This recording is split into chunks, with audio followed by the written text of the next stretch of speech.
Good evening, ladies and gentlemen, and welcome to MotorMouth Broadcasting and the I2I Xfinity Motorsports, the I2I Motorsports Xfinity Championship. We are in Spielberg, Austria. Not exactly your home for NASCAR. We are at the Red Bull Ring of the Monster Energy 100, live from the Red Bull Ring. So this is going to be quite an interesting evening. I'll be here tonight with Hamish Monroe. Ewan O'Leary will not be joining us tonight. He decided to abandon us. But we're gonna have some fun anyway. And poor Hamish is sick, so that's why I'm doing the intro. So you get to suffer through that. So Hamish, I know this is your favorite track. And it's Hamish. I've been pronouncing it wrong for 2 years, but that's fine. It's your favorite track, and it is my favorite track. We got Xfinity cars here. What do you think about that? It feels like a supercars race, Jim. I'll be honest with you. This feels about as local to me as any other race I've ever called here. It's gonna be a really good one. I must say on that intro that. Sounding very much like pre-recorded clips on a video game there, Jim, where they're like the old F1 games where they're introducing the track we're at. You know, I think back to F1 Championship Edition and Martin Brundle saying, "Tonight we're at the Bahrain Grand Prix here in Bahrain." Exactly. No, I'm excited. I mean, Red Bull's it's a tough circuit. Deceivingly tough as well. You look at the track map and it looks very simple. But there are a lot of little nuances to it. There are a lot of things that aren't shown off on that track map, i.e. the elevation changes, i.e. the difficulty of the braking zones, and how the elevation changes actually affect those braking zones as well. It's a very difficult circuit. It's very technical, and it's going to take getting into your rhythm. It's also going to take a lot of road course expertise to do well here tonight. So watch for those drivers who we've seen in the past have been getting better at oval to really shine here this evening, i.e. your Jack Andersons, because they have a lot of experience in high-powered V8s at road courses like this, and they're going to be ones to beat tonight. So for Anderson, who has a lot of supercars experience, debutant Jordan Ferguson as well, who has GT experience, both those guys are going to be drivers to watch because they've got the road course experience it would need to do well here. Okay, well, I'm gonna revisit that debutante thing later. I'm sure there's a story there somewhere. But anyway, yeah, and also I did notice, and he's currently up there in second place right now. Bailey Brannon, who's been obviously having a phenomenal season this year so far. He seems to be fast here as well, which kind of, basically says he's kind of fast everywhere, because we've covered a wide variety of tracks so far, and he's been pretty quick at all of them, including this one. And so that's pretty cool. Where is old Jack? Is he out there yet? To finish his lap, actually, and you look at that, all purple, straight to the top, 135 dead. He's gone over a second faster than Cody Pruitt. So the supercars aficionado himself has gone straight to the top. I mean, he just bailed too. That was it. He bailed because he got the off track. I don't think, Jim, anyone's going to be able to challenge that 35 dead, if I'm honest with you. I think that's probably good enough to claim pole.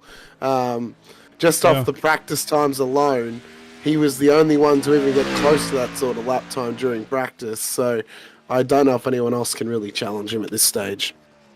That's that's a heck of a lap, I have to say. Tom Cairns is asking if we have comms sorted, Jim. Should we invite Tom in?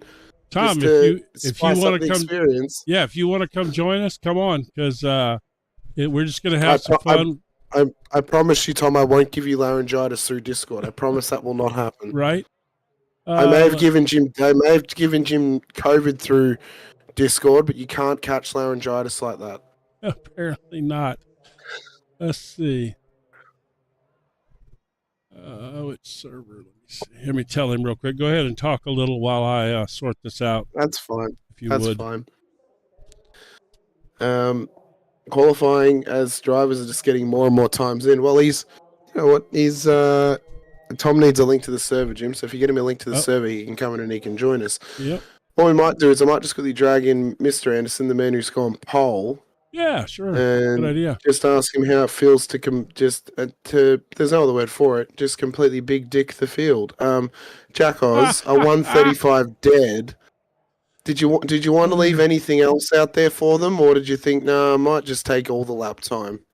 Well, I was going to go for a second because my optimal is a 34.5, but I thought I'd just park it and do some celebratory donuts because I don't really get the chance to get on pole very often. So you, my friend, are just well, I think you're pulling a Van Gisbergen at this stage. I mean, getting better at ovals, but as soon as we hit the road course, it's like, oh, watch me cook, boys. I mean, it's quite spectacular. Jordan not on the pace tonight though in his first race. What the hell? He did a 36 in practice. Yeah, to be fair, he's only I think he's done one small session of practice before this, before tonight. So, yeah. It's a completely different monster in the race, though. It only takes like one mistake to tumble down, or either from myself or from another person. So this is true. Hopefully, the field behind you has some patience on lap one, and they just let you get into the rhythm of the race. I mean, Brandon did do a 35. He did a 35.7 on his lap, but yeah, hopefully you guys can keep it clean on lap one, and you're left alone, so you can just roll on forward and try and take home your first win of the season. So we'll let you go, though. Best of luck. Tell Jordan the regular greeting that I give him that I can't say on broadcast, and I'll chat to you later. All good. Thanks, mate. See you, mate. I'm not even sure. We're also getting an offer here from Howie for a fourth voice, Jim, so we can get even more chaos into the booth here tonight. Yeah. Yep. How is a good friend. He's you and I have discussed him before. He worked with our mutual friend for a while. Yes, of course. All right. Well, I sent Tom the invite. Let's see what it says here. Well, shall we drag in Trey for a quick chat about this race here this evening for the Monster Energy 100 at the Red Bull Ring? Yeah, actually drag Trey in because I need him to approve. Let's drag Trey in. I need Trey, actually. Right? Hey, Trey, real quick, we got you on broadcast, but we're bringing in somebody to replace you in real quick, and he's in the server, or he's trying to get in the server, but he needs his application approved. His name is Tom Carnes, and then if you could just give him, whatever permissions he's going to need real quick, and then we'll chat with you. Yeah. Whilst you're out, we'll also chat with you as well. Oh my God, our mutual friend for a while, Jim, is the king of diplomacy. He should be. Okay, well, he's probably. I'm sure he's sitting here watching the broadcast, waiting to get in. So, yeah, he's in the server, and there he is. There he is. Oh, very good. So go ahead and have some interview with Trey there real quick, and I'm going to get set up here to do this broadcast. Yeah, that's all good. Over. Trey, what do you drivers think? What do you, as an American driver, think you guys can do to stop the two Australian residencies who have got road course experience? One of which has just done a 35 dead in qualifying and can pull a 34 out of this car. So Jordan, I'm not worried about Jordan. I wouldn't be worried about Jordan. I'm not worried about. I have no worries about Jordan at all. He's just here for show, if I'm honest with you.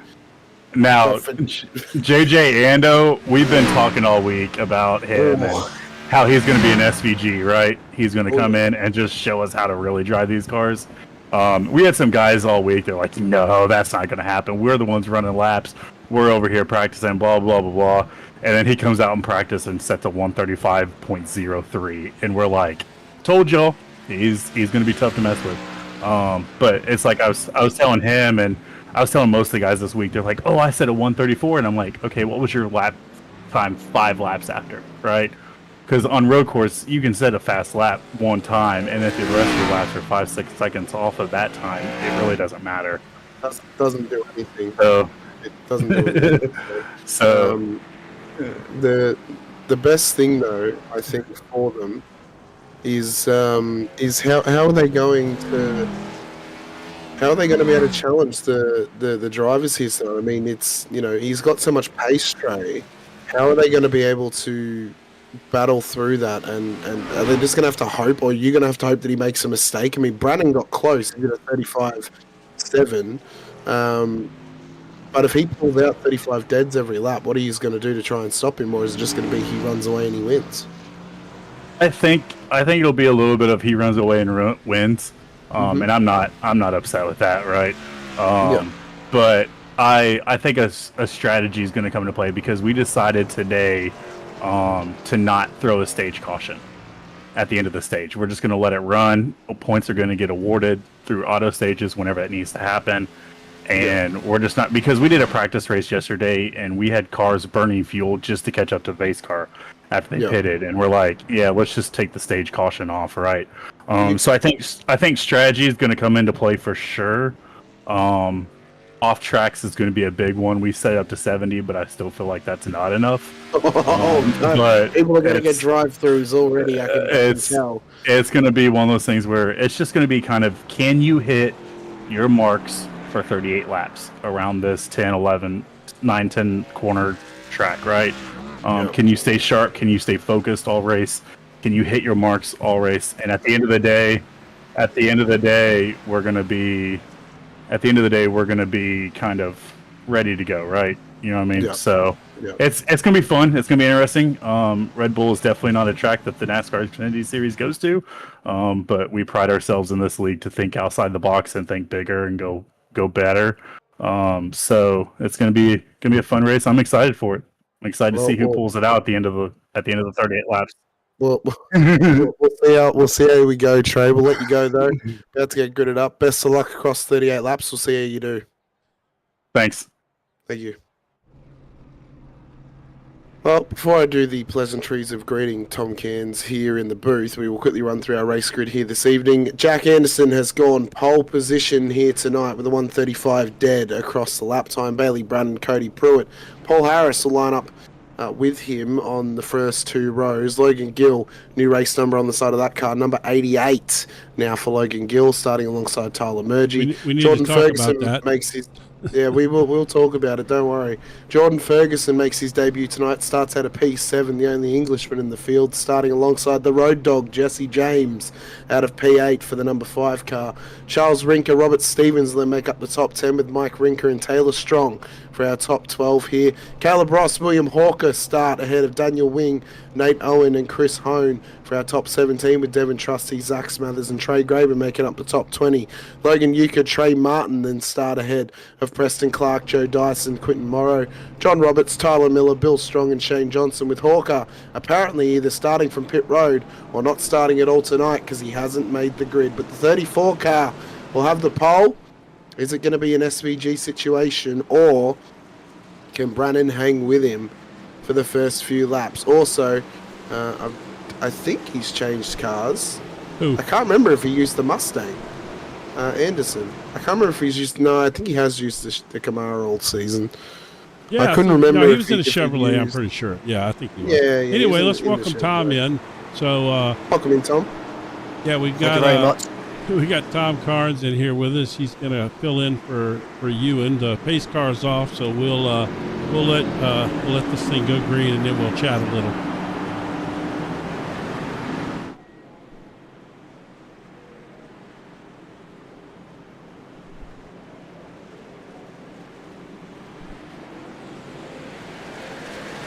Lights are up at the Red Bull Ring. Green flag racing for the Monster Energy 100 as Anderson leads us up into turn 1. The scramble has begun, but we need to keep an eye on this tonight as there's already spinners going around.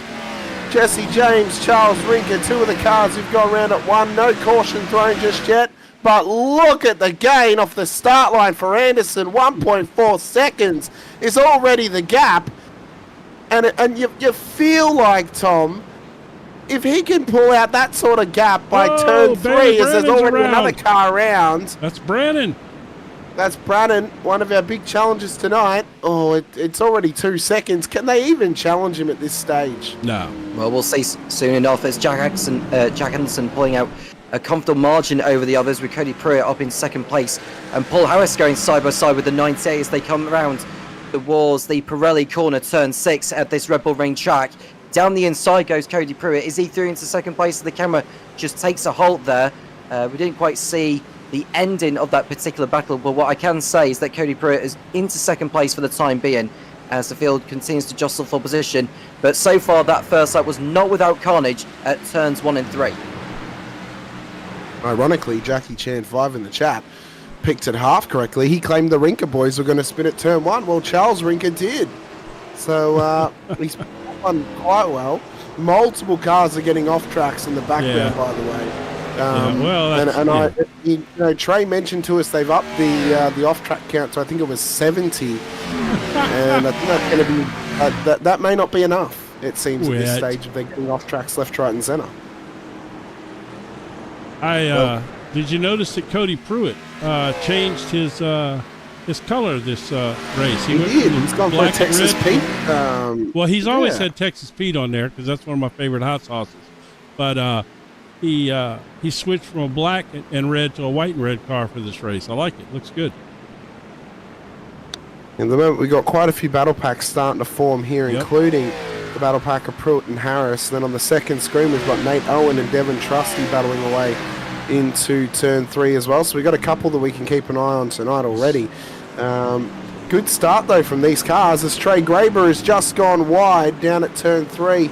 And that's going to be a major issue for these cars tonight, Jim, is just keeping the car on the road. As we can see already, running it wide down there. That was the 27 car, Tom, of Caleb Ross. So drivers just struggling to keep it in check here at the Red Bull Ring. Well, they haven't had the whole lap to get their tyres up to the optimal window, have they? So that explains why we are seeing some cold brakes and a lot of gravel left over at turn 7. That could cause some problems in the subsequent laps after this. But it feels like a lot of these drivers have got into a rhythm. Anderson's lead right now is over 3 seconds ahead of Cody Pruitt. The man who's made up the most positions so far in this race has to be Tyler Miller in 17th position. He's made up 10 spots from where he had started, so good job from him. We've lost a few drivers already in this one. I think, to my understanding, we've only lost 3, although we've got 2 that are still circulating. One that might be heading back out on circuit, that is John Roberts, and Bailey Brannon, should say, is doing his best to get back in there. I mean, they are hoping for another caution, or the first caution, so that the first bat marker, who is a lap down, will take advantage. I believe the lucky dog, as it's called, where the first bat marker under a caution will be allowed to unlap himself from the field. Yeah, I would assume they still have the lucky dog rule in place tonight. I would have said that they probably should have actually bygone the lucky dog here for the road course and have just wave arounds happen for all the cars that go a lap down, because realistically, once we get into our rhythm, are we even likely to see a caution tonight? I mean, it's often a question that can get claimed. Say, on the oval courses, it's regular, but the road course. Oh my God! Wow, jacked him up. I think that's how Camaros get birthed, it seems. Exactly. I know, it sounds like, well, I don't know what they call them anymore, like them little Chevy Chevettes. They get birthed. Oh my God. Oh. Wow. But we are starting to spread, though, at the front of the field. Ando now out to a 4-second lead over Pruitt, who's got 2.7 seconds back to Harris. And then Harris has got a nice little 2.3 second gap back to the tight little battle here for P4 between Gil, Ferguson, and Murgy battling away. And Rinker's coming up fast behind those guys, man. He has made up several spots. He's flying. I tell you what, I don't mind taking these Xfinity cars to a European, what would be classified as a road course. I mean, it's actually pretty cool. And Tom, I'm wondering your opinion on this. I wouldn't mind seeing a whole season of like European road courses here for a stock car, whether it's the next gens or the Xfinities. I think it'd be actually quite an interesting concept to go racing with.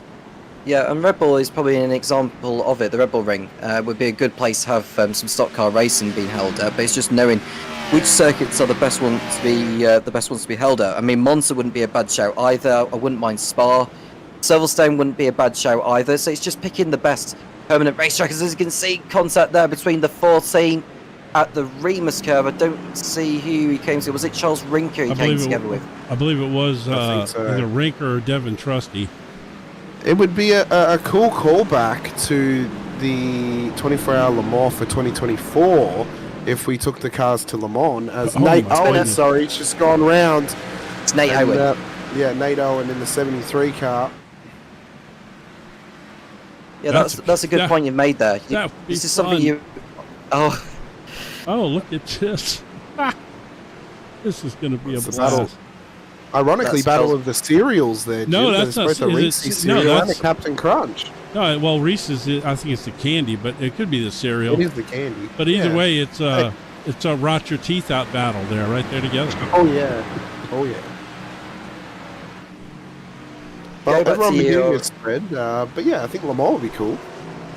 Yeah, I was going to say, because you mentioned this, Jim, the other day about when Jenson Button, right, was it the Garage 52? I couldn't remember what it was called. Yeah, it's 60, something like that. Yeah, 62, 52, something like that. Yeah. It's I knew it had a number at the end of it. It's a special program that Le Mans has when they allow a car that's not classed to come in and race. Well, yeah, I forget the name of it, but yeah, Garage something, 50, 60, something. I don't know. I think it's Garage 56. There it is. It's the team, I believe. Google is wonderful. But yeah, I didn't even Google it. I'm pretty sure it's Garage 56. But Mike Rinker crashed. It's tore up too. Oh, well, Dale's not going to be happy with that. He is not going to be happy with that, is he? I think it was already. This is him. Did he crash it again? I think it was already heavily damaged. Yeah, something else happened. Yeah, I think he just went too slow there because he was damaged. But I'm gonna go back and find out what happened to him. Y'all watch this battle. Multiple cars are having incidents around this place here. Shane Johnson's just had a slow up down at turn 4, and these are the major difficulties we can then find at this place, Tom. And it's quite ironic. People will look at the track map and they'll think, oh, it's a very basic circuit. It's nuanced in its difficulty. It's very subtle in how difficult it is. The elevation changes, the braking zones, and trying to keep the car on the track is as hard as anything. And I would put Red Bull Ring up there with some of the hardest tracks in the world, just to get into a comfortable rhythm and feel comfortable, because it's so difficult to actually find lap time here that it can really challenge you. I mean, it is not an easy place to go racing. Well, these cars don't have a lot of downforce, if any at all. That's why we see these race on ovals all the time. So it's going to be hard to really find your braking point and your steering point to find the lap time that you were after, especially around turns 9 and 10, the last 2 corners of the lap, where it's very easy to carry that weight through over the track limits and then ended up getting a slowdown, which could cause all sorts of issues when you've got a pack of 4 or 5 cars directly behind you trying to pass. And you said right there, Tom, you said something about carry the weight through. That's a big factor people don't realize about these cars. These cars probably weigh 1,400 pounds more than a GT3 car. You know, these cars are really, really heavy. So, and the tires are not super wide on these things either, and they're carrying so much weight, significantly harder than like a GT3. I don't know what a supercar weighs, but I know that these are close. About a ton. Okay, so these are still 1,000+ pounds heavier than a supercar. Yeah, they weigh a fair bit, but with the progression of the fact that it's now, I mean, supercars are becoming more like NASCARs or stock cars, in the sense of They're a space-age chassis that's, both cars run the same chassis. They just have a different body over the top of them. Right. And very similar aero as well. So they're getting a lot more technically sound, even though the whole joke around parity between the two cars. But they're getting a lot closer. The only difference between the two cars really is A, how they look, and B, the engine that's in them. Because the Mustang obviously has a Ford engine in it based on the Coyote, and then the Camaro has a Chevy engine in it based on the LS. So that's pretty much the big differences for the supercars, where with these Xfinity cars, or even the next-gen cars as well, they both have the same motor in them. It is literally just the shell that is slightly different.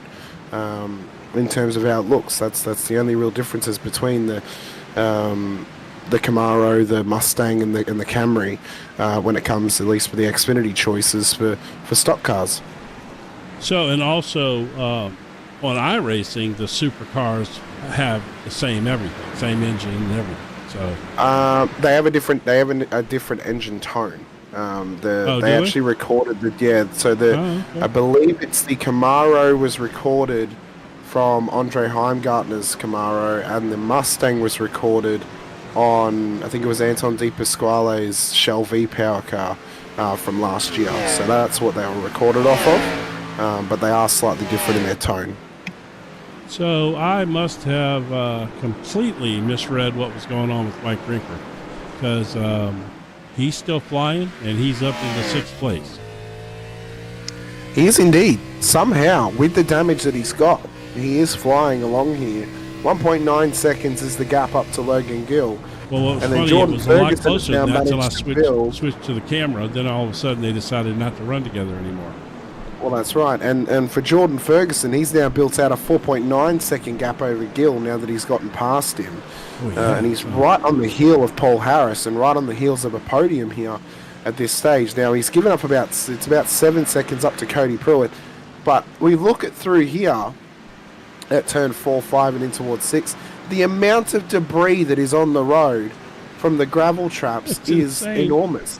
Yeah. And the fact that we're not losing more cars off the track from this debris here, Tom, is quite extraordinary. And the fact they're actually able to hold this much grip, even with the track basically becoming a sand trap down there. Well, but at arguably one of the toughest sections of the whole circuit. Yeah, I would imagine so. But this is an even tougher part of the circuit because it's a medium speed corner. You're carrying a lot of load through here, a lot of G-force. As we see the number 46 coming through, is behind the number. Can't quite see which number that was. That number 91. That's 91. Yeah, that's Paul Harris. Yeah. By the way, I know you don't know Paul since this is your first week, but I'm not gonna lie to you, Hamish. I'm kind of surprised to see Paul up there running third. I don't know why, but I am. I just didn't expect that. But he's flying, man. This guy's a road racer apparently. He's got some good pace about him. He's doing well. Yeah, I mean, last week he popped up there and almost won that race, and he had that special livery on there for you. And by the way, I never do this, but I got to do it right now. So if you look on the hood of his car here, like I said, I never do this. They're at a road course. He's Lizard. Yeah. What WTF are we Ferguson doing? Up his inside. Oh. Ferguson's just taken the podium position from him. Well, we knew that was coming. Yeah, we did indeed. Now, can he chase down the 9.3 second gap up to the 98 car of Cody Pruitt in the battle for P2? Could it be a Velocity Racing Team 1-2 finish tonight on the road course? It easily could be. Let me go back and hit that one again because I was looking at his hood. He missed that pass for third place.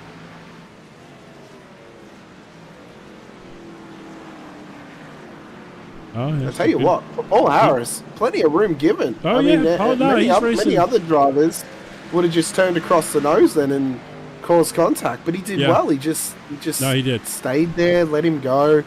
Played the smart game of let him go through and then follow him along. It's very smart. Oh my God, that is a massive stack.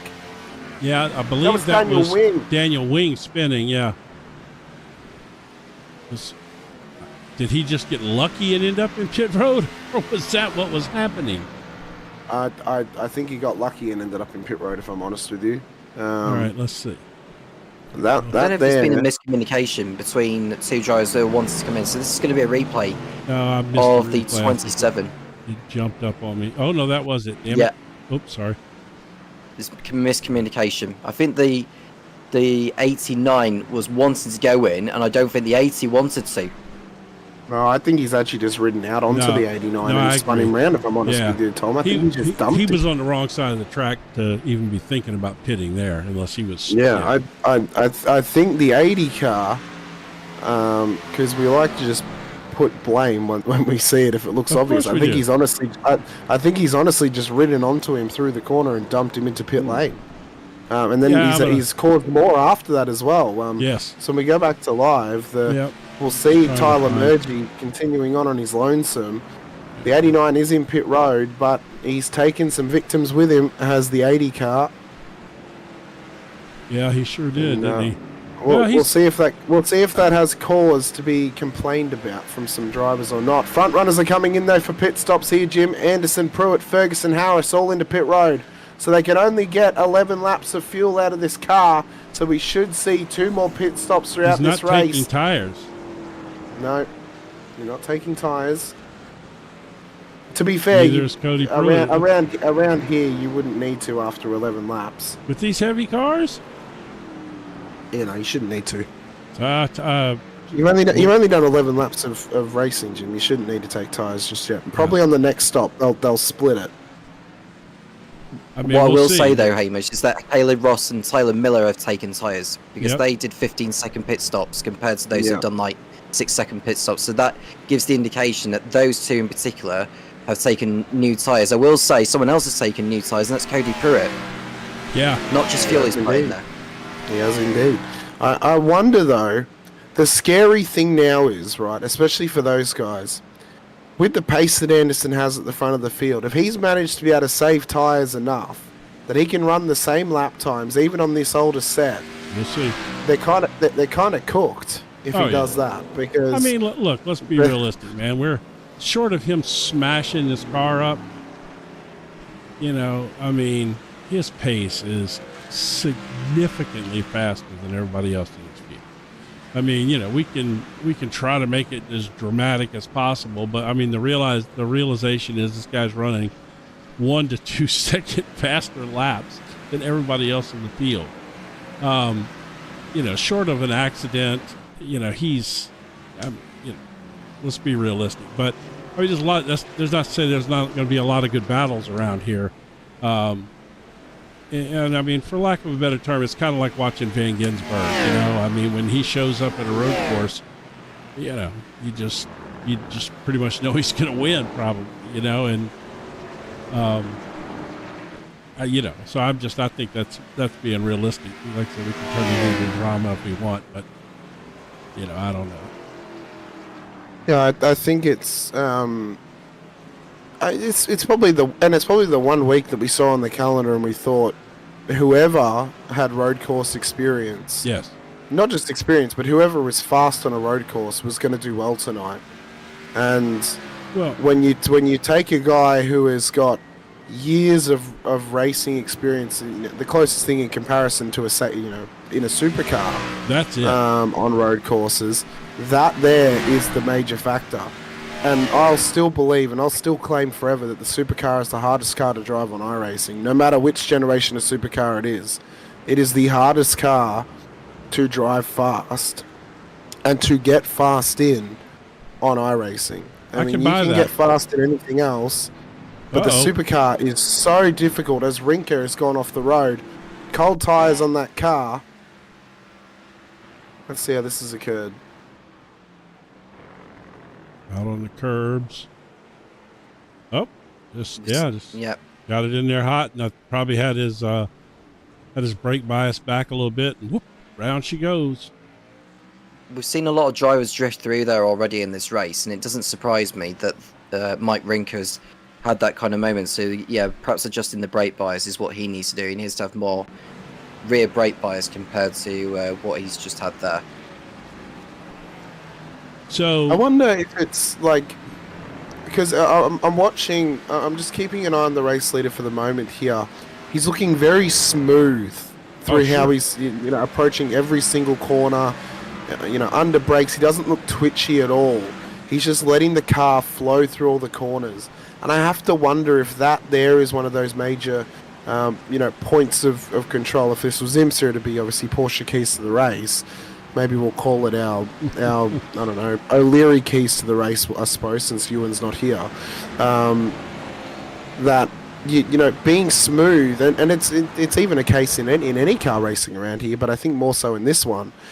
Being smooth is much more fast than trying to push the car and try and gain speed through corners, because you'll naturally gain speed by just being able to carry the momentum through the corners. And you can see there the 80 car just trying to carry that little bit too much speed, and round he goes. So yeah, and he was kind of pinned down on that inside a little bit, couldn't let it come out, and that's what got him. Yeah. So I think the ability to run your full racing line of letting the car flow, that's the biggest factor, it seems, right now in the differential between the race leader and P2. So earlier you hit on it, in my opinion, okay? You can have all the road racing experience in the world. If your road racing experience is in open wheel cars, or if it's in IMSA, like GT3 cars, or really any of the IMSA cars, that's what the supercar is, like you said, by far the closest thing to a stock car. It is essentially a stock car, just strictly made for road course racing and not open. But well, that's right. But but as far as the balance on those cars and the way you have to smooth them in to power them off, a lot of these guys right now who don't have significant amount of road course racing experience. I'm gonna go look at this crash between between Trey and Daniel Wing. They're overdriving these corners. They're sending it in too deep because they don't know how to slow these things up like that, because they're not used to braking. Right. Well, I wonder as well how many of them actually, because this could also be a factor too, Jim. And Tom might be able to build on this too. One of the big factors in driving the supercar, you get fast driving the supercar by you have two choices. You either learn how to heel and toe, which we've seen Van Gisbergen do around the road courses, and that gets him a lot of pace, or you blip the throttle whenever you change down gears. So I wonder how many drivers in the field are actually blipping compared to who may have auto blip, because auto blip has caused so many issues for drivers in the past, especially in the supercar, in compression locking the car, because you can't get down the gears fast enough. Where in these cars, because I think the Xfinity has a sequential shifter now, doesn't it, Jim, or is it still an H pattern? No, it's still an H pattern for sure. Yeah. Okay. But they only shift for, well, I think nowadays they're doing about 6 road courses, but yeah, no, it's still an H pattern shift. Okay. At least I'm 90% sure of that. Okay. Yeah. Golly, man, what are these two doing? It's like, because I know, and I can guarantee you, Anderson is blipping. Like, he wouldn't heel toe, but he is blipping when he changes gears. So I wonder how many more drivers have taught themselves how to blip, just so they can get down the gears a bit smoother and help smooth out the drive of this car. It'd be interesting to see. I don't. My guess is probably not that many. I mean, we had 29 cars here tonight. I mean, what are we, about 6 or 8 cars short of our normal field? Which is probably people that decided, you know what, I don't want to try this, or maybe I don't want to buy this course because I don't road course race, or whatever. Yeah, disgusting. Everyone should own the Red Bull Ring. You agree with that, Tom? Everyone should own the Red Bull Ring? So was that a question for me? Yeah. No, I said, do you agree with that? Everybody should own the Red Bull Ring? Well, it depends if it's for them or not, but you've got to consider the change of elevation and the amount of undulation involved with the Red Bull Ring. I think it's one of the more basic circuits to learn from, because there's only 10 corners around this track. It's one of the shortest out of anywhere, really, in Europe. But going back to your thing about the blipping thing with these machines, you're heavily reliant on engine braking, which helps with the downshifting. But with these NASCARs, what's the speed gearboxes. Is it 4-speed gearboxes, these NASCAR ones? Or is it 5? I can't remember. It's probably 5 for road courses. For a regular track, it's probably just 4. For an oval, it's probably just 4. Okay. Well, what I will say is, when you reach the higher gears, there's obviously bigger gear ratios, isn't there? So it's about understanding when you need to shift down to a certain gear. Now, with these cars, you most probably, if you're going through Remus, you probably need to shift down to first gear because it's a very slow corner. There's hardly any downforce in these machines anyway, and you need to be on the power, a great amount of power, without the wheel spin kicking in, which explains why we've been seeing drivers drifting out of Remus throughout this race. And yeah, that's going to come into play as well. But it's all about braking in a straight line before you start turning. Now, as academic as it sounds, it takes experience to really get it right and really understand where the car is at, because you can't go through the corners in the same way as you would do in a GT3. Yeah, no, you're 100% correct on that. Yeah. 100%. I'm sitting here I think as well. I mean, look at this. The race leader is lapping Chris Hone, Tyler Murgy, and about to be Daniel Wing very shortly. I think the major thing, I mean, you mentioned the GT car and how you attack a corner in the GT, obviously. You can ride on the aero a lot more of the GT car, so you can carry a bit more speed. Where, again, these things, you're trying to get it slowed up, as Murgy has a massive lock trying to get the car out. And I think I was riding on board with him. So I can confirm, Tyler's not blipping. So he's not using the engine to get him slowed up. He's trying to use the brakes. And that's one of the hardest things to pull off in this car because, well, Jim, it has no brakes. The brakes are about as good as a... Yeah, not the kind of brakes to stop this kind of weight for this long. If you could see brake temperatures on these cars right now, it's probably in excess of 1,500 degrees. I mean, it's a massive job to stop these cars as much as they weigh, especially when you're running through a downhill section or something. That's why they're overshooting all these turns. These brakes are failing because they're hot, It's a knack to drive on one of these cars fast. What Jack Anderson's doing is, you know what? Let's go take a ride. That's right on board with him for a lap because let's turn it. Let's do a little. You can see that the smooth steering inputs as well, just keeping the car in control, is incredible to see. I got him cranked up too, so we'll let people enjoy the sound of these NASCAR V8s a little bit. So he was able to go through turn 1 in second gear there, but I bet he's going to go into first gear because it's a slower corner is turn 3 compared to turn 1. So let's see how he applies him. So he brakes in a straight line, so he doesn't turn, now he starts turning. That was first gear, and he went as low as 26 miles an hour. He's blipping as well into the corner. You can hear him on the rev changes. So that's how he's getting the car slowed up so easily. You can see the tachometer moving when he, if you watch him, when he see right there. Look, he's blipping right there. Not to reveal his secrets more than halfway through the race. Right. Or nearly halfway through the race. Look, but just because you know what he's doing don't mean you can do it. That's right. It's kind of like a chef giving you a recipe. Just because you know the recipe don't mean you can duplicate the dish. No, you know what, Jim? That's probably one of the greatest lines you've ever pulled. I'll be honest with you, Jim. That was fantastic. That was amazing. What do you expect? I like to cook. But I mean, one of the closest comparisons I can give to you is, so I did a lot of road racing in the Legends car for a period of time last year. One of the ways that I found pace in that car on a road course was learning how to blip. And it is one of the funnest cars to learn how to blip in because you've got that little 500cc motorcycle engine in that car, and hearing that thing rev out as you blip down the gears is super, super satisfying. So if you want a low-powered car that you can learn how to blip in, go take the Legends car to a road course. It is so fun. They even have an official series for that now. They For a do, couple they do, because they seasons now, made yeah. they made a road course variant of it. Mhm. Oh, Anderson just running it a bit wide up at turn 4, or turn 3, I should say.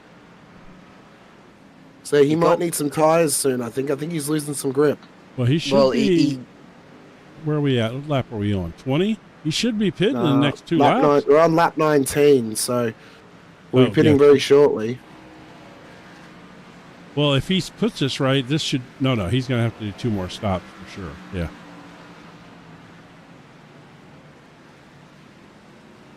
As we run it down through 6, everyone's begun to spread out now just a little bit. Tyler Miller is still battling away with Zach Smathers in the 18 car. And ironically, the numbers are reversed between them, the 18 versus the 81. Okay, so speaking of that, let's talk about the 88 car. We haven't talked about that. Logan Gill now is running the number 88 car, which will show that. And I do, and I can't remember which either. driver it was last week. I can't remember their name, to be honest with you. No, who drove the 88 car, but it was last week's race winner, who actually got disqualified for deliberately causing a caution. They brought the caution. Now, if you recall back, I think it was their first pit stop. They deliberately, allegedly. Let's don't do that. Allegedly. Let's just say, because we showed it on the broadcast, okay? We did. Looked like he was committing to pit road, and then he looked like he either was going to miss it or going too fast or something, and he's locked up the brakes. He got back out of the pit lane, and he stopped on the apron of the track. Why he stopped, I have no idea. Nobody does. Oh, my God, he saved that, too. I don't know how he just saved that. Okay, so anyway, he goes on to win the race. It was he did a heck of a job later in the race to win the race, okay? But apparently they took the win away from him because it is a rule in this league that if you do the whole commit to pit lane and cause a caution thing, or and we can get a explanation on it, but basically that's the gist of it, that it didn't matter whether he did it intentionally or not, he did it, and that is an automatic disqualification in this league. So he got disqualified. So I don't know what happened after that, but my guess is the fact that somebody else is running his car number tonight probably means that he wasn't happy with that decision and left. Nobody told me they were kicking him, so I don't think that was probably the case, but apparently he wasn't too happy with the decision, and our leader and Cody Pruitt are both in the pits right now. Let's see if that 34 car takes tires. I bet you he does. Right at the halfway point of the race, I guarantee he's taking tires on this stop. Yep, I don't think he is indeed. Yeah, he is. I don't think he took tires last time, did he? No, he didn't. He didn't take tires last time. And there's Cody Pruitt pulling in right behind him there in the Texas Pete car. Yeah, Anderson got 4 for sure. Pruitt's also taking tires as well, so that there has played off brilliantly for Anderson because he managed to hold the gap that he had without taking tires on that first stop. And Pruitt's now going to chew up time here by taking tires again. The question now is, on the third stop, if Pruitt takes tires again, does Anderson and Ferguson both not take tires? And could that give Ferguson an opportunity to get past Pruitt in the pit lane by not taking tires on the next stop? I mean, I think that's the legitimate argument, and I like where you went with that.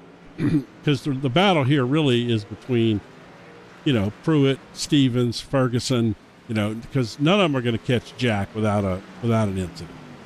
No. But if I'm Cody, I'm probably taking tires every time. I'm not a super experienced road course racer. The few extra seconds that it's going to cost me to take tires, I can probably make up for having good rubber out there when I need it, to help stop the car and everything. But to answer your question, in theory, if Ferguson skips a tire stop and just gets fuel, it's certainly going to put him in a spot where he can catch Pruitt. The problem now is, Tom, he's got about a 15-second gap up to Pruitt. He's got to try and cut that down by 10 seconds across the next sort of 10 laps or so if he hopes to pass him in pit road. So if you're Ferguson, you've got to take advantage of these new tyres now, traverse through the traffic as best you can. He's got one car between him and Pruitt, which the car between him and Pruitt is Robert Stevens, who needs to pit. You've then got to chase down 16 seconds. So he needs to try and outlap Cody Pruitt by a second a lap for the next 10 laps, just to cut down that gap enough where if he doesn't take tyres in the pit stop, he can pass him in the pit stop period. And that's absolutely spot on. And looking through his lap times at the moment, well, Jordan Ferguson's gone over the line with his latest lap, which is an outlap. But his outlap was 3.5 seconds slower than what Cody Pruitt did. So the next time around, we'll get a direct comparison on their lap times. So if Jordan Ferguson's going to close down Cody Pruitt for second position, he's got to really get the hammer down and chase all the time that he can find. We might be able to see through sectors 1 and 2, or maybe the first sector, to see if there's actually some comparison we can look at. But the best way we can find out is what they're doing on this lap. And I don't think there's an awful lot we can really compare at the moment. So it may be until at the end of this lap we can find where they are in regards to lap time. The gap is running at 14.5 seconds. It feels like Ferguson is getting the gap down, but is he getting it down enough? My interpretation is that he is not. So we'll see what he's doing. Well, in sector 1, he's 2... Oh no, that's Ferguson and Harris. Sorry, I was just looking at the graphic that Jim kind of... There you go. As you can see, yeah, there is a comparison there. So in sector 1, Ferguson was lost around about a 10.5, whereas he's able to respond by a couple of seconds in the second sector. So Ferguson is actually getting the gap down on Pruitt, and this is an opportunity here to see where they are in regards to lap times. Well, Pruitt's just done a 1:38.8 on that lap. What has Ferguson done on his own here? The man from Manchester, he's done a 1:36.7, so over 2 seconds faster than what Pruitt did on that last tour. The issue now, though, for Ferguson is the traffic that he now has to deal with.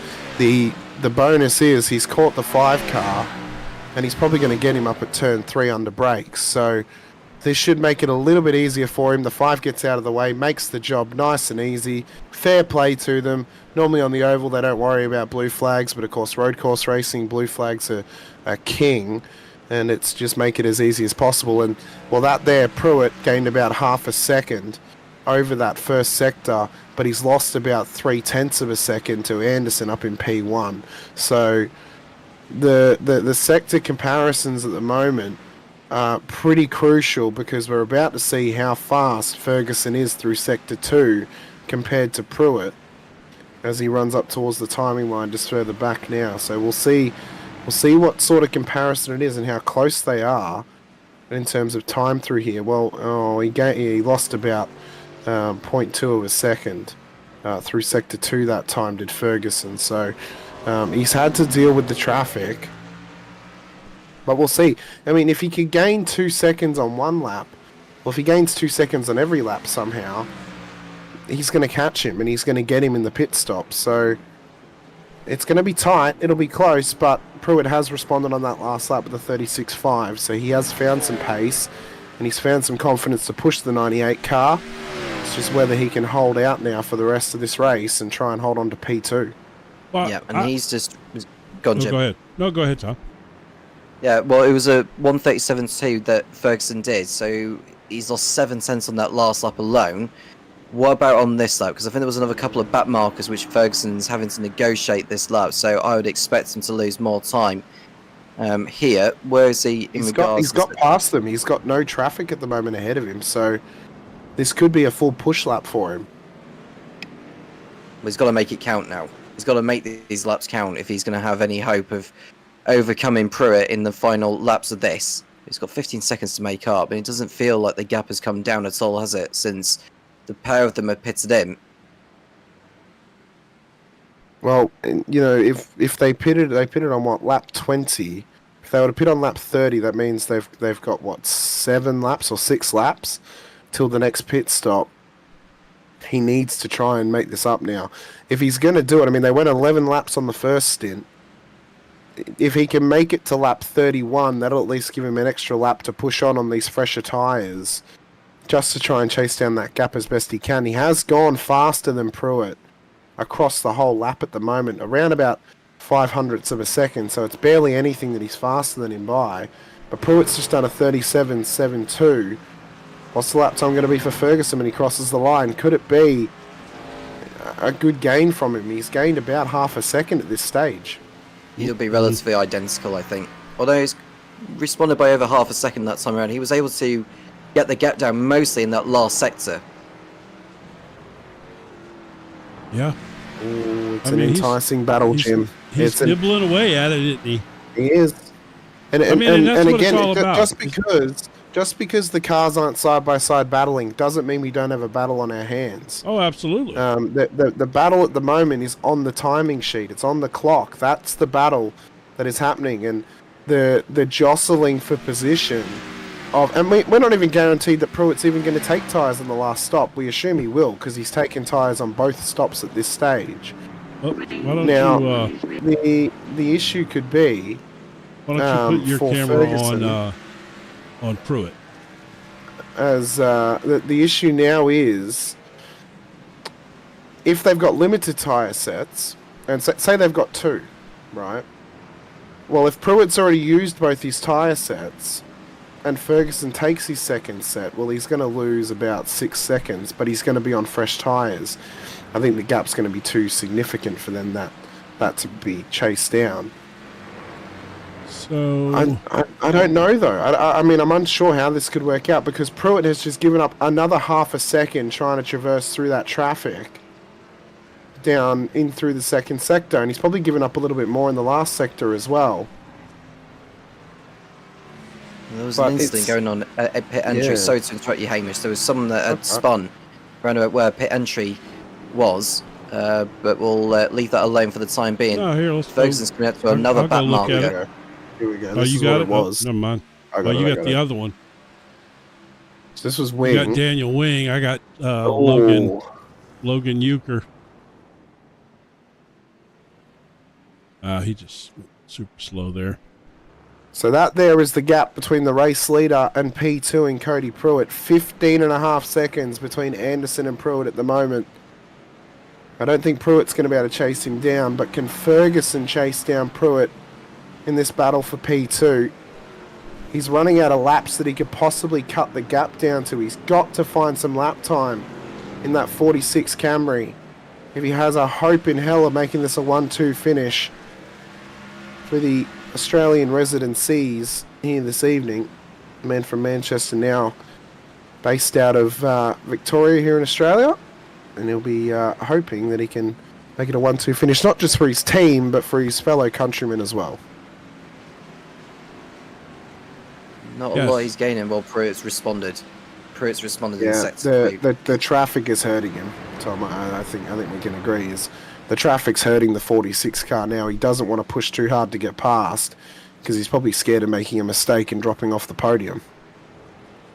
Well, you know, something else to factor in too here is Jordan Ferguson is not a regular driver in the series.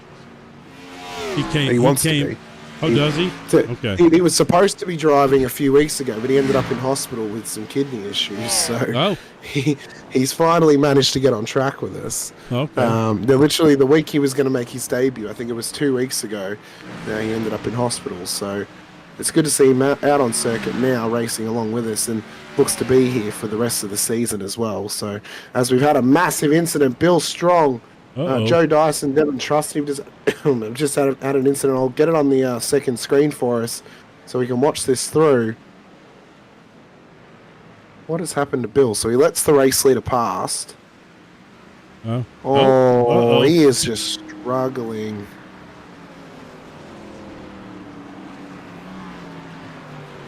Yeah, but there's a lot more people wrecking than that. Where's the rest of them?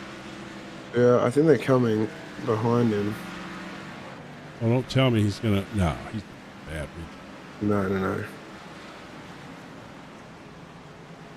So that must have been a separate incident then with Dyson and Trusty. Trusty, yeah.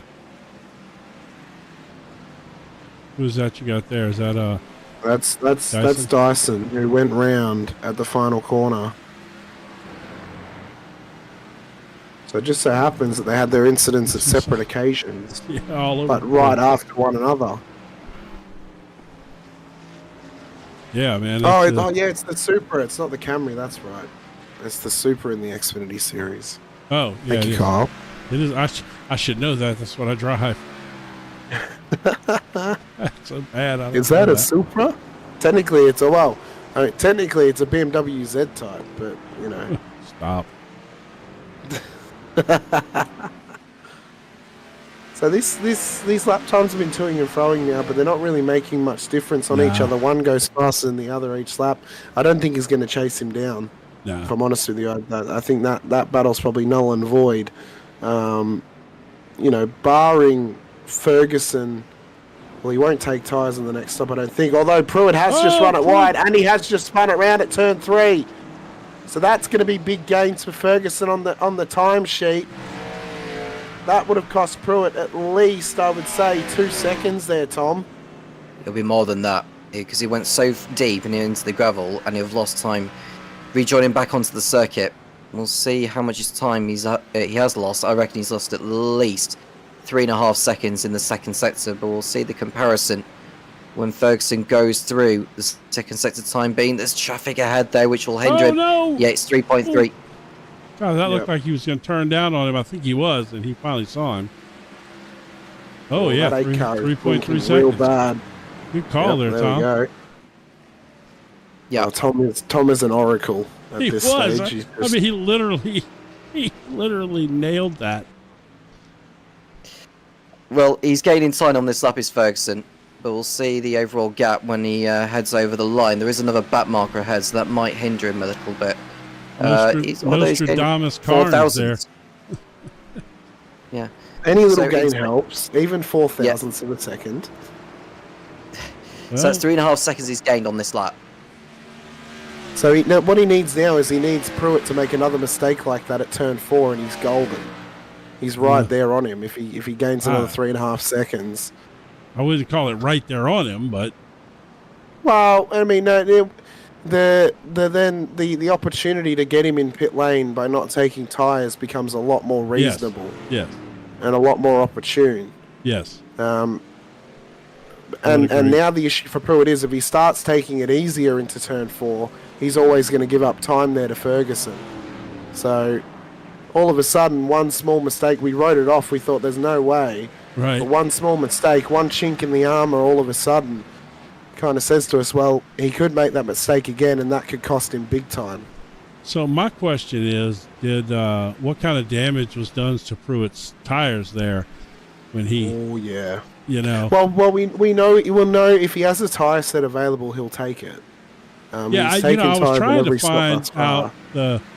I know there's some notes somewhere that were given to us. I heard. Let's have a look. Let's see. Let's find out how many tyre sets they indeed have. He's in. Ferguson's Ferguson's in. Yeah. So this is going to be the Ferguson's £1 million in. question. Is he going to take new tyres? If he's got an extra set left, he'll take them. Well, not just that. Yeah, Just that as well, Yes. Tom. He definitely will. Has he calculated the amount of fuel he needs? Because if he's actually calculated correctly, although we haven't had any pace cars, so his auto fuel should be correct. He doesn't need as much fuel as he's previously needed on these last few stops. So we got 9 to go. Three sets of tire changes. So No tyres for Ferguson on that stop. So he's trying. He's giving it all he's got. And in fact, he's going to come out in clean air. No cars around him and just able to push on now. So maybe he's trying to undercut a little bit some of the time that Pruitt had on him. I don't know if this is a bluff or whether he decided to short fuel and not put any tyres on to keep hold of track position, because had he been in the box for another 6-7 seconds, he would have come out into the traffic that's behind him. So that was rather clever there from John Ferguson. I don't think he was ever actually going to take tyres, if I'm honest with you, Tom. I think he's Yeah, I running the agree. same strategy as his teammate, who's now in pit lane, the race leader. I think they're running the same strategy, just split the tyres across the race. Both of them, they know that they can hold out on tyre sets. They can control their tyre sets. Pruitt's in as well. I'm gonna show Pruitt So so we that- can see if he takes tires. Let's see the kind of gain that the Supra now gets on Pruitt. In fact, and this might be the first time ever this season, if it finishes like this, we have one of every single car type on the podium at this stage, with 3 different nationalities represented across those 3 different car types as well. He does. Oh, he is getting tires. And he's going to take 4 because he certainly wouldn't. Yeah, he's. There's no point just taking right sides. You got to turn 4. left as well. You got to turn right as well. There he goes. Oh, Bailey So Brennan Ferguson's coming up the straight.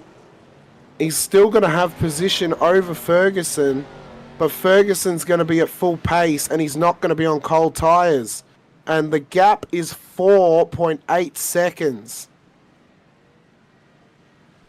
Wow, Once Pruitt's got his tyres up to temperature, he's going to go like clockwork. If he's on brand new tyres, yeah. Oh, Anderson took tyres as well. Well, why not? So Anderson counteracted. I mean, you might as well. He had the gap. He counteracted and took tyres on the last stop to guarantee that he had fresh rubber to the end. Ferguson and Pruitt it's now 4 seconds. So now we've got something here. You know, now the question is, you know, can Ferguson do anything on old tires? If Pruitt makes a mistake, it's going to be stacked up like pancakes for Ferguson, because he'll have it right in front of him to take the position. The issue, though, for both of them is traversing the traffic, because I like to make you feel hungry, Jim. Well, I like to keep you on your toes. We've been focusing on this Texas Pete car all night, and it's, you know, it making me want some tacos or something. Oh, no, Jim, get some pancakes. Put some bacon on there, a bit of syrup, a little bit of Tabasco on there. I would do that, actually. Yeah, bit of Tabasco with it too. Good time. Yeah, there's actually a restaurant here that does a spicy maple syrup for their waffle or something. Oh. Yeah, no, it's pretty good, dude. Oh, it's a good time. So, Tom, 4.9 seconds. Do you think there's much more Ferguson can do on these old tyres now? Or do we think it's probably going to end up like this with Anderson, Pruitt, and Ferguson as our podium? It feels set in stone between those 3, and given where Robert Stevens is as well in 4th place, it doesn't feel like he's going to make that much of an impression. Well, he'll need a pit stop as well, so he needs another stop. So it should be Gill who is the corrected P4, but he's got 37 seconds up to P3, so the podium seems to be set in stone. And I think at the moment, with those fresh tyres on Pruitt's car, I don't think Ferguson can catch him. Well, Stevens has got 25 seconds in hand over Logan Gill. Now, if he's going to short fuel the car for when he comes in, if he's not taking any new tyres, I don't know whether he's taken new tyres at all in this race. I presume he has done at least once. Yeah, he did on the last stop, so... So if he takes just fuel on the next stop, then he has a chance of getting out in front of Gill for 4th place. Could be some good points on offer. As Trey Martin's just had an incident further back in the field. We'll show that off on the second screen, just see what's happened. So, the only one that needs to pit again, there's only 2. Devin Trusty and Logan Gill, right? No, Gill has pitted. It's Stevens who needs to pit. Stevens, yeah. Need to make my thing Which bigger. I think he's going to be coming into pit lane this lap by. He is, yeah. So Stevens is in. So we'll see now if Logan Gill can catch him and get past him. 25 seconds. He should. Considering the whole pit lane time is generally running 40 to 50 seconds. Yeah, but it's the traversal loss, so it's roughly 30 seconds on the loss. Right. In pit lane. I mean, so Gill's just coming up now. Yeah, he's coming up now to the main straight. Stevens is still in the pit lane. He's taking tyres, so it's guaranteed that Gill's going to get him. Yes. He's already got him indeed. Yeah.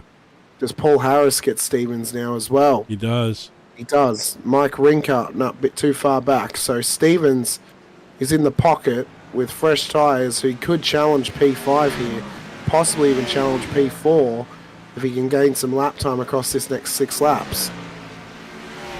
You know, 6 laps may not sound like a lot, but it can make a huge difference, especially in cars like these. And how abrasive the track surface is on tyres like what they are on, it's going to be nail biting actually to see if Robert Stevens can make up all the ground in the space of 6 laps. The X factor now for Pruitt is the traffic as well, Jim. So Paul Harris, we talked about him early in the race. He was running up front there, and here we are with 5 laps to go in the race, and he's sitting comfortably in 5th place behind, a couple of really good road course racers, and Cody Pruitt is clearly got some pace with him. So not that we didn't know a lot about Cody, but he's really gotten strong in the last few weeks. Even in the he had a podium finish last week, didn't he? Because I remember talking to him. I think, yeah, I believe he did. He might even be the corrected race winner of last week as well. Actually, oh, you know what? I didn't even think about that. Where can we find that out real quick? I get it right here. Go ahead. I got it. Yeah, we'll find out. We've got the leader on the bottom screen as well, just following him along for the next 5 laps, just to keep an eye on how he ends up. Top 9 cars left on the lead lap now. Taylor Strong, probably not too far away from being a lap down on the race leader. And, I mean, this could be a good boost to confidence for the 34 car for this season here, Tom, just to get a race win under his belt, a dominant race win too. He's still learning more and more about oval racing as well, although a minor spin at the at the last corner. Uh-oh. Well, he's got time in hand. Oh, yeah. That'll scare him, but with time in hand, he's lucky he's made it this late in the race, because otherwise he could have very easily lost the race lead, although he's just lost 10 seconds to Pruitt off that spin. So that'll be a wake-up call. It will be, and that's probably the biggest wake-up call he's had all race. And that was an uncharacteristic error from Jack Anderson, which has been very much unlike him throughout this race, considering the consistency he has had. But going back to what he was saying about it, he has missed a couple of races this season already, as Anderson, hence why he's not at the top of the standings. But this win will do him all the world of good. And the good news for him is that Bailey Brannan, who we've hardly spoken about because he retired so early on before he's got back into it. He is circulating actually, as Bailey Brannan, but he's going to be scoring rather little compared to his rivals for the title this season. Cody Pruitt looking good for 2nd place and inheriting the championship lead as it stands. And Jordan Ferguson, looking at where he is in the standings as well, I'm sure he'll move up the order rather nicely. I think this might be his first race of the season for Jordan Ferguson. Yeah, so he'll be opening his points account. Yeah, so he won't be challenging for the championship this season, but again, just getting more experience. I mean, both these guys, Anderson and Ferguson, they race ARCAs on Friday nights. Next season, they'll be racing next-gen cars on Friday nights, so they're getting more and more oval experience under their belt, alongside the I2I series as well. And they're really trying to get into more of an oval acumen. All over Paul Harris here. Oh, he is. He is all over Paul Harris as well. That kind of came out of So nowhere this guy's there. battling away. Oh, yeah. Well, he is on 3-lap fresher tyres compared to Harris, which explains the difference in pace. Harris didn't take tire. He did take tires, Jim. He did. Huh? He did, yeah. He did? Yeah. Oh. It was a 14-second stop he did, Harris, on that last stop. He lied to me then. Harris took tires. Gill did not. But he's got about a 4-second gap back to Harris, so he's got some good time in hand. Well, and Harris has got to be worried about Stevens now, so he's going to start driving as much out of his rearview mirror as he just had a little lock up there too, and here he comes. Completely missed the apex when Harris went through he that. cut in front of him. That was a little too ambitious from Stevens. I mean, that was 6.5 dozen the other, but there was no room really for Stevens to make that move. Well, no. but Harris was completely off the course. He was completely. He was way out there wide. Yeah, that there was. It was definitely a rejoin. We can say that it was a rejoin. But for sure. Was it a safe one? I'm not sure. Well, we're going to go back and look at it real quick. He made the apex for the next corner, so that's my defense for Harris on that one. Fair defense then, if he made the apex. But it comes back down to the the old F1 adage of, you know, track limits and where you meet track limits as the race leader's catching traffic to deal with. Should be white flag this lap by. Oh no, 2 laps to go. Sorry, it's lied to me again. 2 more laps for the race leader and 9 seconds in hand back to Pruitt. Now I wonder how many drivers have copped bad off tracks tonight. Well, to give you the quick rundown, the race leader has 5, P2 has 3 in Pruitt, Ferguson has 9, Gill has 23 off tracks across this race. This is not including 4Xs or 1Xs from contact. This is just off tracks across this race.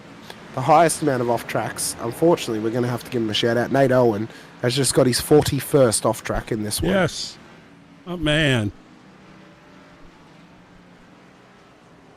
I mean, that's at least 1 a lap. Well, I mean, Really? they've got 70 in hand. Might as well use them. Well, this is But the the place issue that for you can Nate is rack if he's them been up. making, and for Nate, if he's been making contact with cars and he's been getting 4Xs, he could be getting quite close actually to a drive-through at 70. So there is a real struggle bug to have. I would love to know that somebody hit 70 and got a drive-through. It might not even be a drive-through. It might be a disqualification. I'm not even 100% sure on that. I'm just claiming it's a drive-through. Yeah, I don't necessarily want that to happen, but No. so I'm gonna go The up white and follow. flag though this time. Oh, you by. got him. You got Jack down there. Okay. Yeah. Well, we'll watch him on the bottom screen for majority of this lap, and then we'll change over to the main screen towards the end of it. White flag though.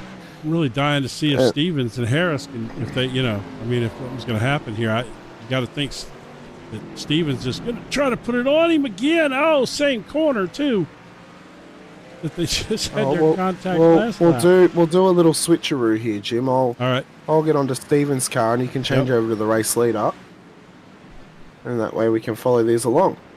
There we go. I think there's really only, aside from the one moment a couple laps ago, the only word that can really be described is just domination for Anderson tonight. And again, it's, you know, we harken back and make the comparisons between him and Shane Van Gisbergen of real life racing, but it pays to have, you know, road course experience in these types of cars, you know, either in a stock car or in a supercar, because they are so alike and they race so similarly. But that's where the experience factor comes in, and that is where the benefit comes to know how to race around road courses in tough machinery like this. He's only got a few corners left before he's a race winner here in the I2I Motorsports Series. He spoke to me throughout the week. So He his secretly car, told me his pace. his car shows 69 on the outside, but it's 34. That's interesting. As he comes up towards the start-finish line. Race win for Jack Anderson at the Red Bull Ring in the Monster Energy 100 this evening. Pruitt will come home 8 seconds back in P2 for the 98 car. The burnouts are beginning for the 34 car.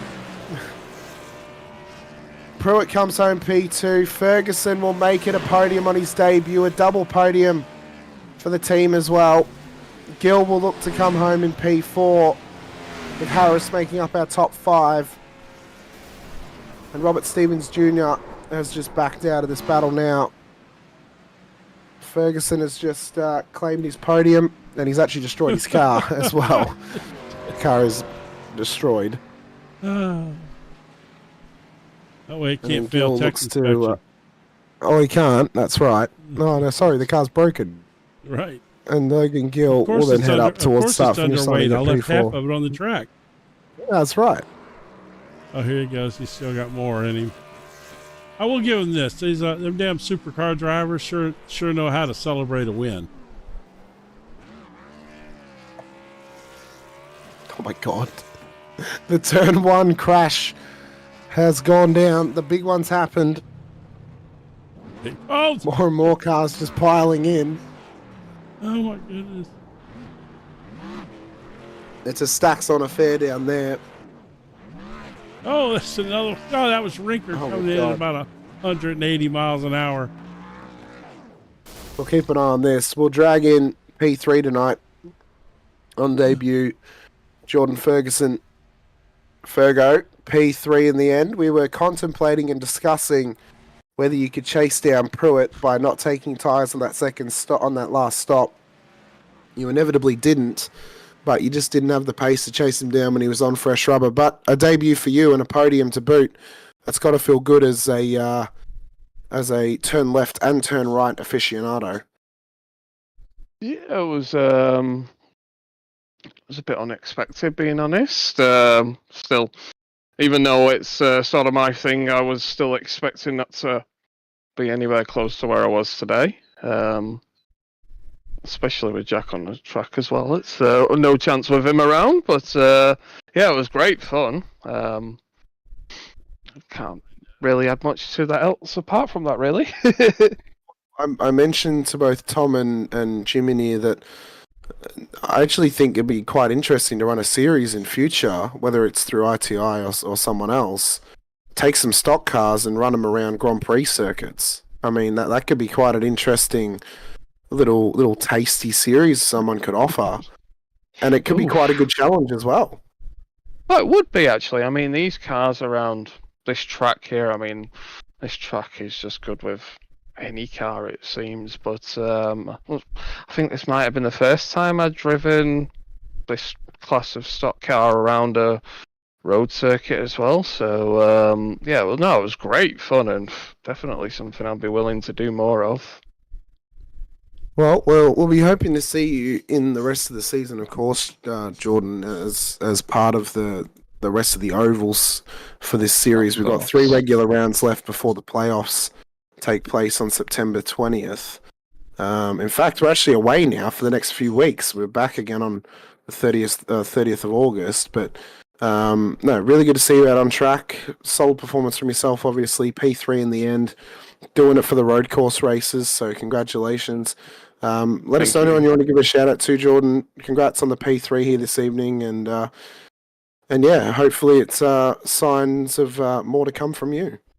Yeah, thank you very much. So just a big shout out to all the boys for organising this, and yourselves for putting out the broadcast as well, and big shout out as well to the VRT boys, especially Jack. He killed it today, so yeah, thank you to everyone. No worries, Jordan. Best of luck next time out on track. We look forward to seeing how you go. Cheers, mate. Next up, we have Peter on the road tonight, Cody Pruitt, who's caught up with Tom Cairns. Cody, how are you, sir? I'm good. How about you?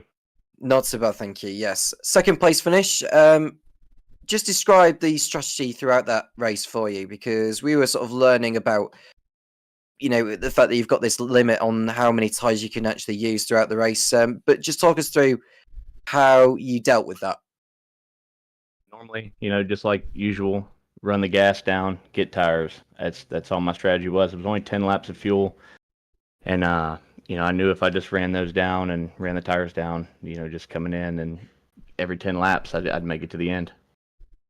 And to my maths, I think you're now into the lead of the standings, which would put you in good stead for a place in the playoffs at the end of this regular season. I don't know if you've been in the playoffs in this type of championship before, but what's your feeling when it comes to racing in the playoffs, if you've been in that before? No, I've never been in there, but I'm excited. I'm excited for the end of the season. Just trying to stay consistent and just keep these podiums going and see where it leads.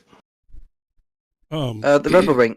Go on, Jim. No, I want to take a second to congratulate you from last week, man. After everything shook out, if I'm not mistaken, you ended up with the win last week. Is that correct?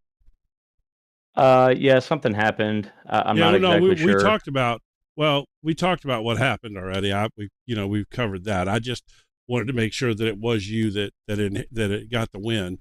Yeah, it was me. Yeah, so congratulations. I know we talked to you last week, and you were at the time second place, but I just wanted to congratulate you for that. like I said, I I think it was legitimate by the rules that there was a disqualification there, so there's really no question there. So yeah, I just want to take a second real quick to jump in and congratulate you because you didn't really get the props for winning that race last night. And I like the mix up on the paint scheme too, man. I love the red and white Texas Pete car too. That's nice. Thank you. All right, Tom, back to you. How have you found the Red Bull Ring as a racetrack with these cars? Because me, Jim, and Hamish were discussing about how you're able to drive these machines compared to, let's say, a GT3 or a single seater, but these things must carry a lot of weight when you're going through the medium speed corners, like corners 9 and 10. Yeah, they're a boat. They're hard to slow down. The tires wear out quick. I never even dropped it down to first because it would just wheel spin, and you definitely don't get that in a GT3. The braking points are totally different, just a heavy car, and they're hard to stop once they get going. Anyone you want to shout out to, Cody, before we let you go?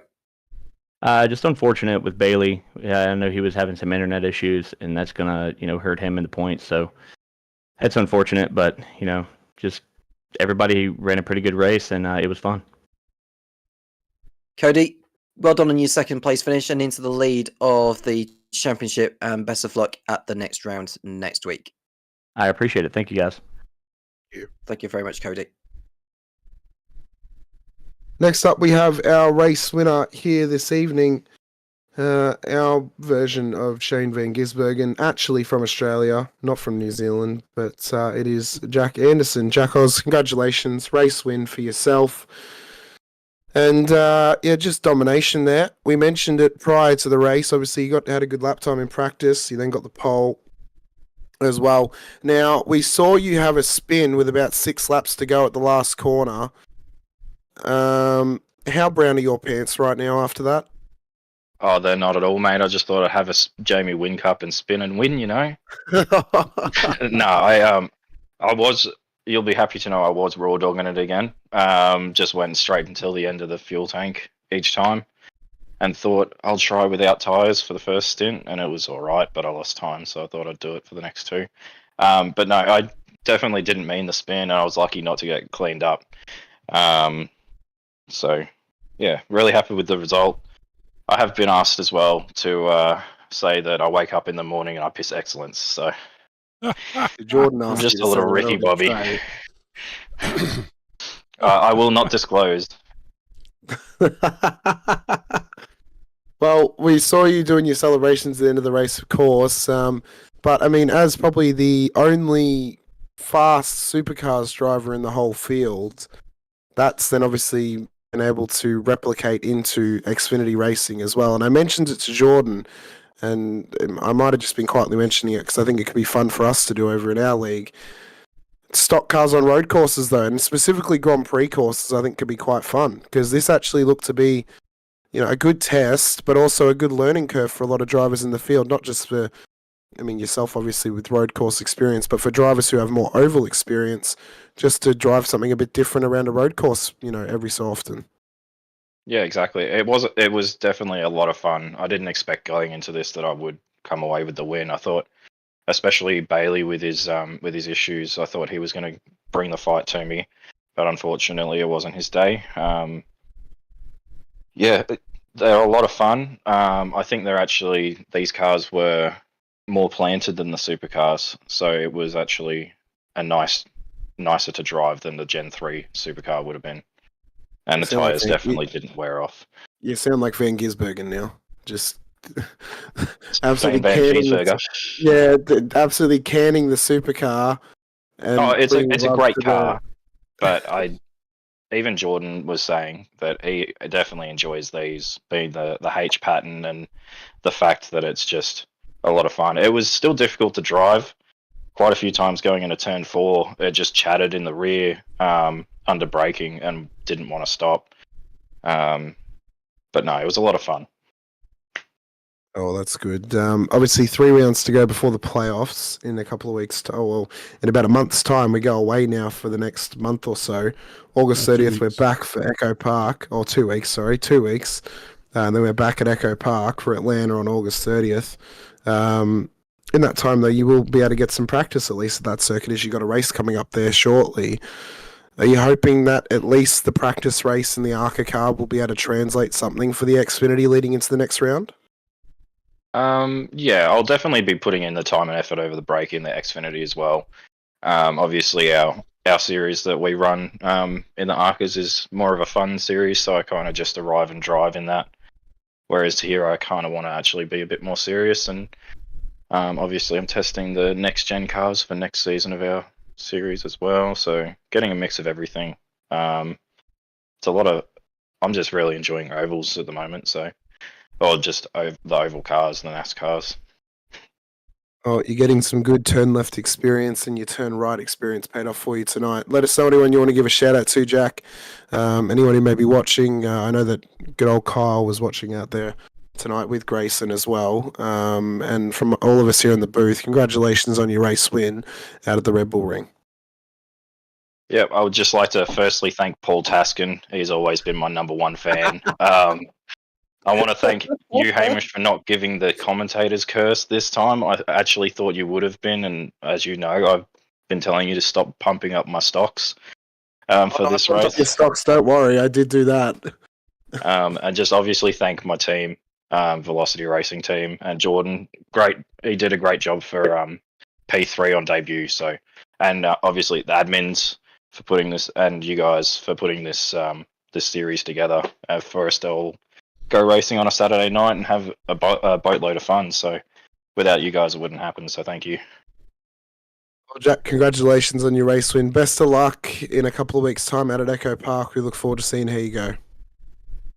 All good. Thanks, boys. Thank you. A race winner there, Jack Anderson. And what a race it was. In the end, a fantastic event once again here for I2I Motorsports. I think we'll by-go the chat with Trey this week. I think, Jim, we to him earlier. We might chat to him post-race or post-broadcasting, get his thoughts. But a solid night, and I'm a big believer now, Jim, and maybe this is something for them for next season. Road courses in Xfinities. Let's get it happening. I think they've already got some other stuff going on, but it's a great idea, and it is definitely a series that needs to be done.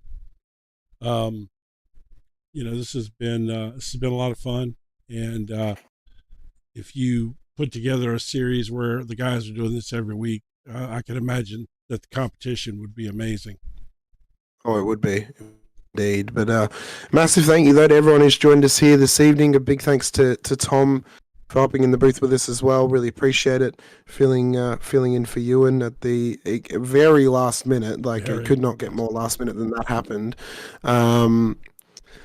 But yeah, I mean, for the Monster Energy 100 out at the Red Bull Ring here at MotorMouth Broadcasting, we want to give a shout out to our stream sponsors, of course, DRE Digital Race Engineer and Track Cams as well. Massive appreciation to those guys for joining us.